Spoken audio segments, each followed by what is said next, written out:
paz do Senhor Jesus, estamos felizes por estarmos novamente aqui no Templo Central, poder cooperar com esse trabalho, um momento que nós temos a oferecer através das redes sociais, e é gratificante a parte de Deus.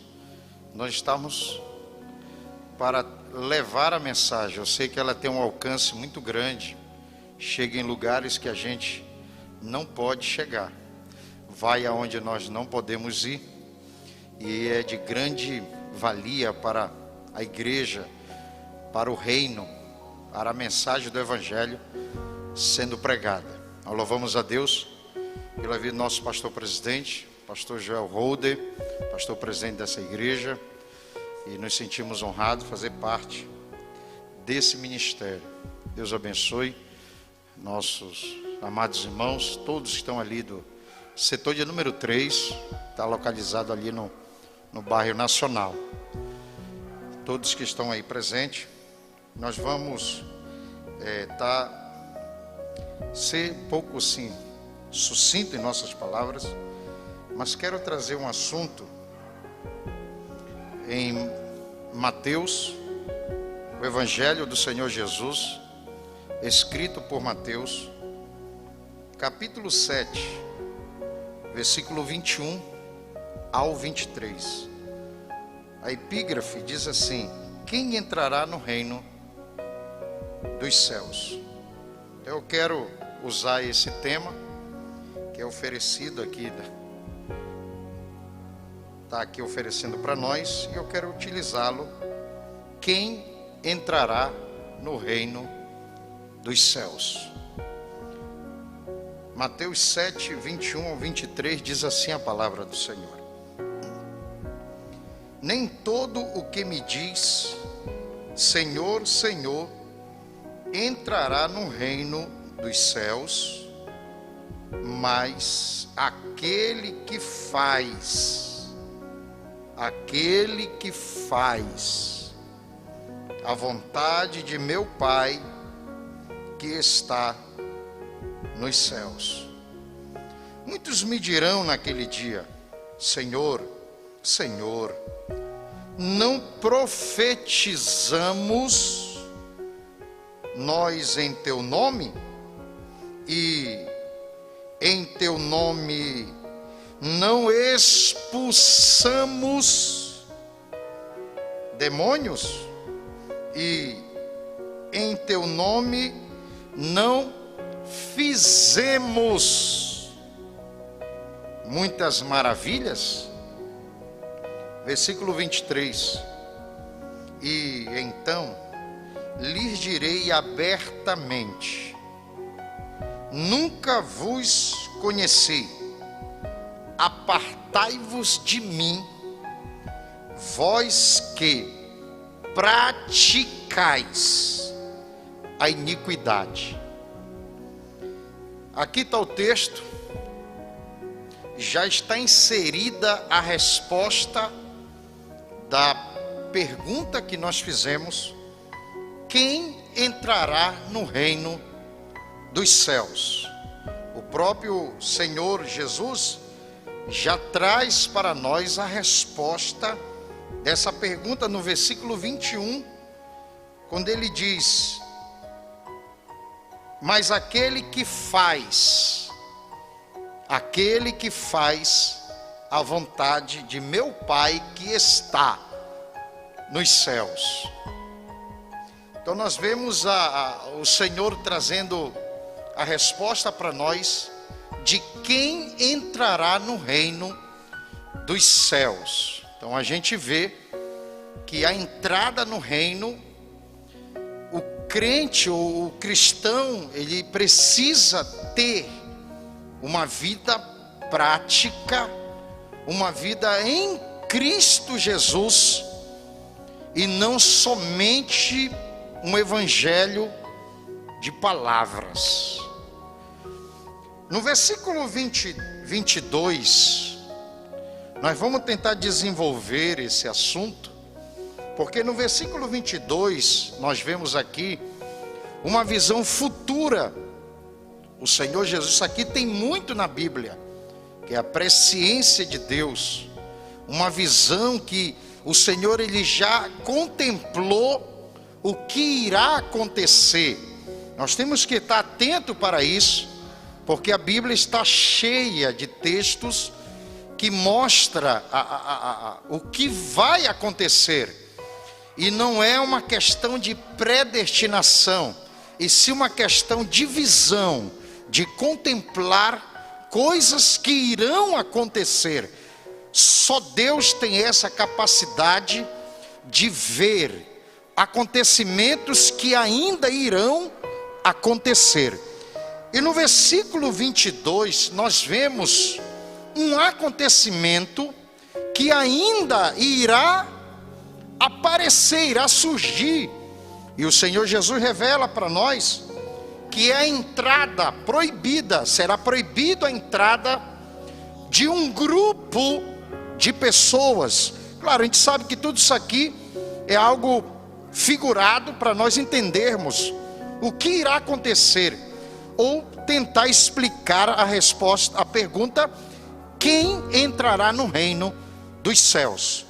Desenvolvendo esse tema, esse assunto no versículo 22, que o Senhor Jesus ele contempla um grupo que irá ser impedido de entrar, diz a Bíblia, naquele dia. E esse mesmo grupo, no próprio versículo 22, ele já apresenta para nós que eles irão argumentar, como sempre o homem, sempre buscando argumentos, e eles irão argumentar, até achando jus a sua entrada, ou dando uma explicação, sem, como se fosse injusto eles não entrarem no reino. Quando a gente analisa o texto, a gente vê que eles usam argumentos de fatos, de coisas que eles fizeram, que eles realizaram no passado, obras, feitos que aconteceram através deles no passado, quando eles mesmos dizem: profetizamos, expulsamos e fizemos. São três verbos que é bom nós entendermos, que a regra da homilética, da hermenêutica, ela nos mostra para a gente ter cuidado também com o tempo verbal no texto. E nesse texto, onde nós temos um assunto doutrinário a ser tratado, é de suma importância nós observarmos os tempos verbais que foram usados nesse texto. Fazendo a rápida análise, nós vemos que o Senhor Jesus, no versículo 21 e no versículo 23, o tempo verbal que ele usa é no tempo presente. E o tempo verbal que esse grupo que quer argumentar, querer saber por que não entraram, o tempo verbal que o grupo usa é no tempo passado. Profetizaram, expulsaram, fizeram, tudo no passado.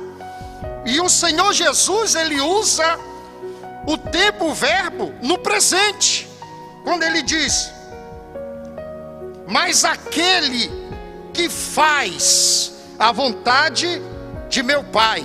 Olha aí, ó, faz. E no versículo 23 ele diz: vós que praticais a iniquidade. Então, quando a gente observa essa questão verbal no texto, a gente vai começar a tentar compreender, ou compreender o texto em si, que ele já se responde. Porque é o seguinte, esse versículo aqui, o 22, aonde esse grupo que irá ser impedido, e eles argumentam falando que eles profetizaram, eles expulsaram demônios, fizeram grandes maravilhas. É muito assim, criticado, é um texto muito usado por aqueles que criticam o movimento pentecostal. Nós estamos estudando na revista o pentecostalismo. E existe um grupo que critica muito esse movimento, o nosso movimento pentecostal. E fazem uso desse texto, versículo 22, dizendo que pessoas em pecado, ou pessoas que têm uma vida desordenada, elas podem realizar feitos, milagres, podem profetizarem, podem expulsarem demônios e fazerem grandes maravilhas. E eles usam esse texto, criticando, argumentando, até desfazendo, dizendo que isso aí não tem nenhum valor, porque o que vale, a pessoa está fazendo tudo isso, e eles afirmam que isso, os sinais, os milagres, que são realizados através do Espírito Santo, na vida de um servo de Deus, eles desvalorizam tudo isso, argumentando que isso não tem valor, que qualquer pessoa pode usar. Por exemplo, existe um grupo que diz que Deus ele usa pessoas sim em pecado. Outros dizem o seguinte, que Deus ele usa porque ele tem compromisso com a sua palavra e compromisso com a fé dos ouvintes. Só que essas afirmações, elas não têm fundamentos bíblicos. Não existe uma sustentação bíblica para afirmar que Deus usa pessoas em pecado, sendo instrumentos de Deus, tendo uma vida desordenada. Primeiro, que o texto, ele não mostra que esse grupo que será impedido, que fizeram tantas maravilhas, o texto não diz que eles fizeram tudo e estavam em pecado. Não, Senhor. O que a Bíblia apresenta é o contrário, que tudo que eles fizeram em nome do Senhor Jesus, em nome do Senhor. Eles dizem, em nome do Senhor nós fizemos tudo isso. Para nós entendermos isso, é o seguinte: quando eles dizem que fizeram em nome do Senhor, isso não mostra que eles estavam em pecado. Pelo contrário, mostra que eles faziam tudo por Deus, pela direção de Deus na vida deles. Porque quando a gente vai desenvolver esse tema, esse assunto, a gente percebe em um caso que aconteceu em Marcos, capítulo 9, versículo 38 até o 40, a gente vê ali o apóstolo João, quando ele estava passando em uma certa localidade, e ele observa e vê um discípulo, vê um servo do Senhor, expulsando demônios, expulsava demônios, e João vai lá com o discípulo e impede aquele homem de expulsar, de seguir expulsando demônios. Por que diz a Bíblia? Que é porque eles não seguiam, porque esse cidadão não fazia parte do grupo deles, dos apóstolos. Eles não caminhavam com os apóstolos, como diz o próprio texto, que diz, porque não nos segue, porque ele não nos segue. Mas João diz para o Senhor Jesus que aquele homem expulsava os demônios em nome do Senhor. E qual foi a resposta de Cristo para eles? O próprio Senhor disse para eles: porque ninguém há que faça milagres em meu nome e possa logo falar mal de mim, porque quem não é contra nós é por nós. Então nós vemos o Senhor Jesus falando acerca, desenvolvendo esse tema: quem não é contra nós é por nós. Nós vemos também a questão de Nicodemos, quando ele vai de noite ter com o Senhor Jesus. Isso está em João capítulo 3, no versículo 2, que ele busca o Senhor Jesus e diz: porque ninguém pode fazer esses sinais que tu fazes Nicodemos falando para o Senhor Jesus: porque ninguém pode fazer estes sinais que tu fazes, se Deus não for com ele. Aleluia! Se Deus não for com ele. Então Nicodemos, ele entendia o seguinte: que os sinais que o Senhor Jesus manifestava e fazia, era porque Deus estava com ele. Aleluia! A gente vê em 1ª carta aos Coríntios, capítulo 12, versículo 3, aonde mostra que esses sinais são feitos pelo Espírito Santo de Deus. E no versículo 7, diz a Bíblia que é o Espírito Santo que dá para os seus servos, para o que for útil. Então a gente percebe que a Bíblia, ela mostra que nenhum sinal é feito se não for dado pelo Espírito Santo de Deus. E jamais o Espírito Santo de Deus terá uma associação com o pecado, com uma vida desordenada de uma pessoa.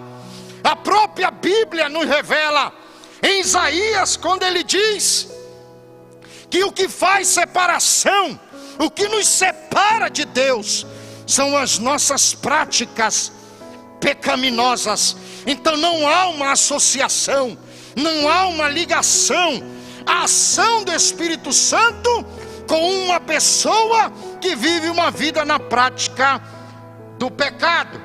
Então o que nós podemos entender? Porque o versículo 23, nós vemos o Senhor Jesus dizendo: não vos conheço, vós que praticais a iniquidade. Nós vemos a grande responsabilidade que nós devemos ter como cristão, de manter a nossa vida em Cristo Jesus.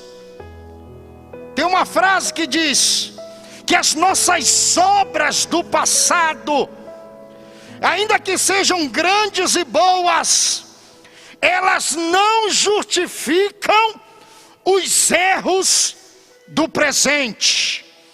Não é porque que eu fiz, ou que eu era, ou que eu tinha uma posição, que irá justificar o meu pecado. O que o Senhor está mostrando é o seguinte: que esse grupo que será impedido de entrar no reino dos céus, naquele dia, eles fizeram grandes obras, grandes feitos, mas no dia que o Senhor Jesus chegou, ou no dia do arrebatamento da igreja, as suas vidas não era o que o passado falava. Por isso que o Senhor Jesus diz: vós que praticais o presente. Por isso que a leitura de hoje disse: vigiai, porque não sabeis o dia e nem a hora que há de vir o Filho do Homem. Então nós vemos que o Senhor, ele disse: quem entrará no reino dos céus? Aquele que faz e não o que fez. Aquele que faz a vontade de Deus. A preocupação do cristão hoje deve ser essa: será se eu estou fazendo a vontade de Deus? Será se eu estou agradando a Deus? O que Deus quer para mim? Então são perguntas que nós, como cristãos, devemos ter isso guardado no coração, porque nem tudo que dá certo é a vontade de Deus. E nem tudo que eu acho que é certo é a vontade de Deus. Então, como eu faço uma avaliação se como eu estou? Porque tem muita gente que acha que ele fez, que ele era, que Deus hoje deve fazer alguma coisa, e a Bíblia não mostra assim. Aliás, essa foi uma das arrogâncias da nação de Israel, que eles achavam que jamais o Senhor iria destruir o templo. Eles jamais achavam que a nação iria para o cativeiro, porque eles se achavam, eles andavam na majestade. Quando você lê o livro de Lamentações, você vê isso. Eles se achavam como vaso de ouro, eles se achavam especiais. O texto, ele nos desperta para algo. Não é a minha posição, não é o que eu fiz. Eu fui missionário por 12 anos, fiz grandes construções no campo missionário, que hoje Deus tem que fazer alguma coisa por mim, ou que algo irá acontecer porque eu fui. Não, Senhor, o que foi feito ficou, serve para história, serve para testemunho, mas não justifica os meus erros que eu cometer no presente. Por isso deve haver uma preocupação de nós estarmos sempre fazendo a vontade de Deus. Aleluia. Sempre essa necessidade de fazermos o que é agradável a Deus. Quando a gente vê o livro de Juízes, a gente percebe que nem todo final é feliz. Como de filme, né?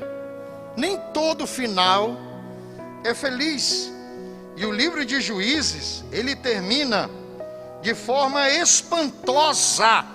O último versículo, ele termina de forma assustadora, que pode até dizer um resumo de tudo que eles passaram, ou o resumo do livro dos Juízes. Quando o capítulo 21, versículo 25 termina dizendo: naqueles dias não havia rei em Israel, porém cada um fazia o que parecia reto aos seus olhos. Olha como termina o livro, de forma assim assustadora, mas termina trazendo até o resumo de tudo que Israel passou, os altos e baixos da nação de Israel, que foi um período assustador que a nação passou. Eles não conseguiram se firmar na presença de Deus, mas o livro termina dizendo que eles faziam o que parecia reto, o que parecia certo, o que parecia justo aos seus próprios olhos. A gente tem que ter esse cuidado, porque as nossas opiniões e pensamentos não servem para decidir o que é moralmente certo, ou achar que é a vontade de Deus. Em Provérbios capítulo 14, versículo 12 diz: há caminho que ao homem parece direito, mas o fim dele são os caminhos de morte.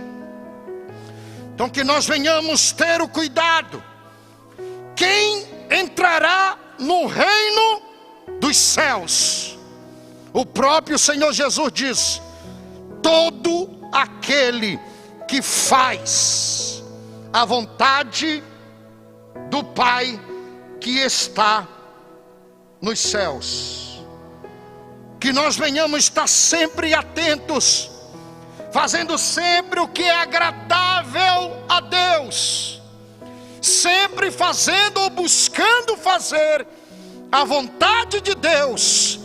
Por isso que a mensagem, quando Cristo, as primeiras mensagens que o Senhor ministrou quando esteve por aqui, por essa terra, Ele dizia: arrependei-vos, porque é chegado o reino dos céus.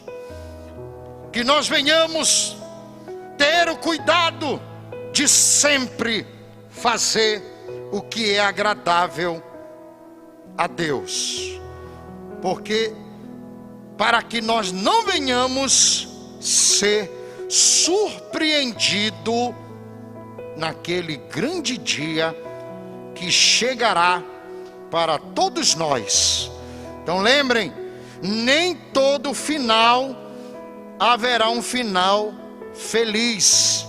Haverá um final feliz para uns e haverá um final triste para outros.